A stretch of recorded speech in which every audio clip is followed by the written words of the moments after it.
I'm Bob, and this is my photo editing software, my working screen. Just want to give you a very quick guided tour as to what things are and where they're sitting and how they come into the final result. In the centre, the main display image. To the left of that, my toolbox. In there I have a whole host of different tools, each doing something different depending upon the effect that I'm looking for to the main image area. And across the top here, a range of different options, each of these specific to the chosen tool to give me yet more control still. And over on the right hand side, my layers palette. And here I can choose which layer I'm working on. Everything that I do in the main image area, I do to a new layer. And that way I can go back to individual layers and I can look at them. If I don't like the result, I can simply fine-tune it, or in fact I can delete it without taking away everything that I've done so far and simply start that last bit again. So, enough of the guided tour. Let's have a look at our picture and how we created a completely different picture to the one that you see here. I'll show you the end result in just a little while. And here it is, the end result. What a massive difference between what you see now and how it started off. And I'm going to show you how I got to this scene from this scene, and I'm going to do everything now in lightning quick speed because I'm trying to keep this video short and sweet. I just want to show you the power of photo retouching. So I want to keep everything to do with the steam engines, and I want to get rid of anything to do with the carnival. And I simply do that by erasing it. The checkered area is the carnival gone. I get to keep what I want and get rid of what I don't want. And now we're well on the way to the final image. I've got rid of the bulk of the carnival simply by coarsely cutting it out. And as you can see here, it is quite coarse. But in just a little while I'll show you how I managed to trim that in so that it disappears perfectly.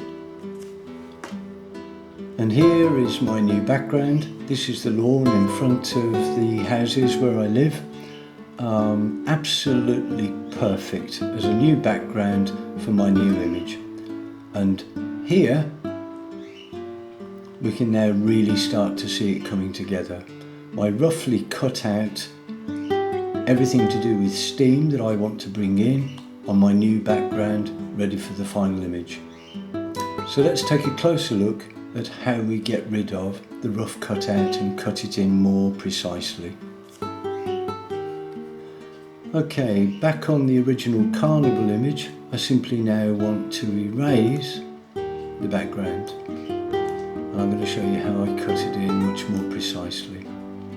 And I do that quite simply by taking my time and stepping around the image a little tiny bit at a time, to very carefully and very precisely get rid of the background.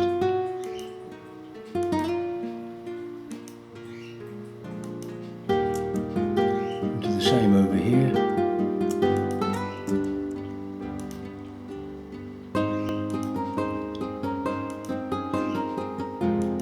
And this is why photo retouching takes so long, because it's so precise. And you can imagine I'm working on a very small part of the image here. There's a lot of this to do, and the whole thing would have taken a good couple of hours to do so very carefully. But then I can simply show you much more quickly how things start to disappear.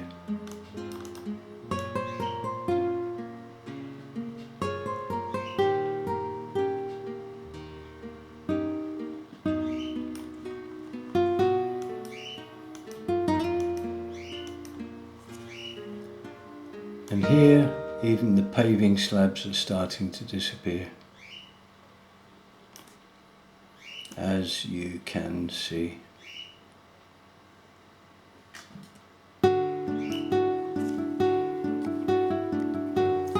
And by using much smaller brushes, I can very precisely work my way into those corners for the finer detail, and slowly but surely carry on to get rid of the background.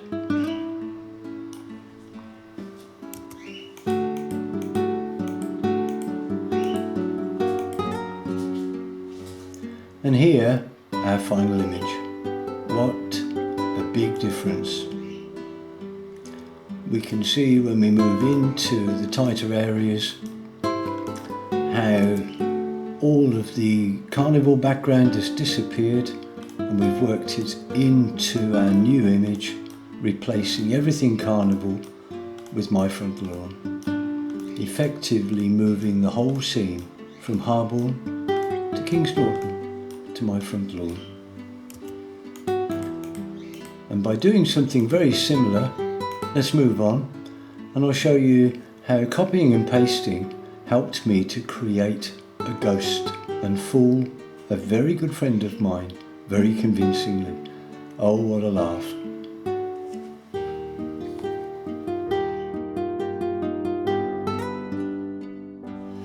This time round we're going to start with the final image, and here is my ghost in shining armour. And if we pop back into my workspace, there he is. And this time round I can switch him on and off at will.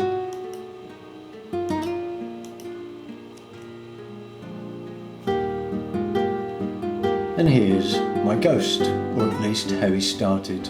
I've pinched him out of another image. I've cut him out just the same as I did the steam scene, albeit rather crudely. The background detail, just as before, will disappear as you're about to see. Then I simply brought in the background as to where my knight is going to reappear.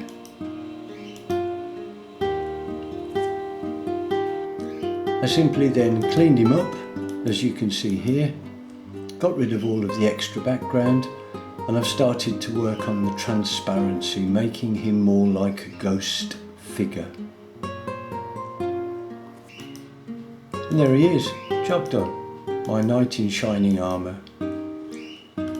I enlarged it. I printed this off so that I could give the print to June, showing her original scene, the shot that she'd taken, and showing her the very convincing ghost that she'd managed to capture. She was so taken by it, she showed everybody that she knows.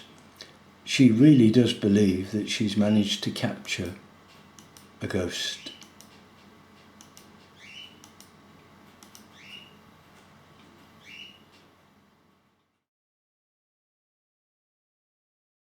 And starting yet again for this final sequence with the final image, I want to show you how it started off, and it was very different to this. And this is in fact how that final image came around from two separate images. In exactly the same way as I did in the previous sequences, I've simply copied out my knight to get a bit of the background as we saw before, but that will all disappear. I've pasted him back into this scene. I've resized him, as you'll see. He fits nicely into the group, which now becomes a much more interesting little conflab between our knights. I've cropped in because it's quite a wide shot, lots of space in the background that we don't need, and I've cleaned it all up, as you're about to see. So here's my new knight, nice and clean, all the background's gone, he's scaled in nicely to fit in. You can see as well that I've cropped it in to get rid of all of that spare space that was around that we didn't want. And now, as was in the original scene, behind these two knights, we've got cordons, fence posts, we've got a bit of mom left over, the legs of two of the kids, we can still see the rope going across the background as well. We've got the tent, we've got the tent guides, and smack in the middle of the picture, our toilets. We don't want to leave them there. Watch carefully as these different elements disappear. There's the tent guides on the way. The upper tent guides, Mom's disappeared together with the top rope and a little bit of one of the kids. Then we've got rid of the main cordon coming down the right hand side together with the fence post at the top. We've got rid of the top part of the tent. I've got rid of the middle part of the tent. And guess what? The bottom part of the tent. I've also got rid of the last bit of the final kiddie in the top left hand corner of the picky, which is now looking a lot more better and interesting than it was, and it just leaves one last bit smack in the middle of our picture, right in the middle of the centre of the image scene. The toilet sign. I don't know how these guys went to the loo in those days. It couldn't have been easy with all of that chain mail and God knows what. There must have been long queues. But we don't want to leave the toilet sign there, so sorry guys, say bye-bye to your toilet. And there we have it, switching back to the full screen, our final image. Job done. Video done, or very nearly.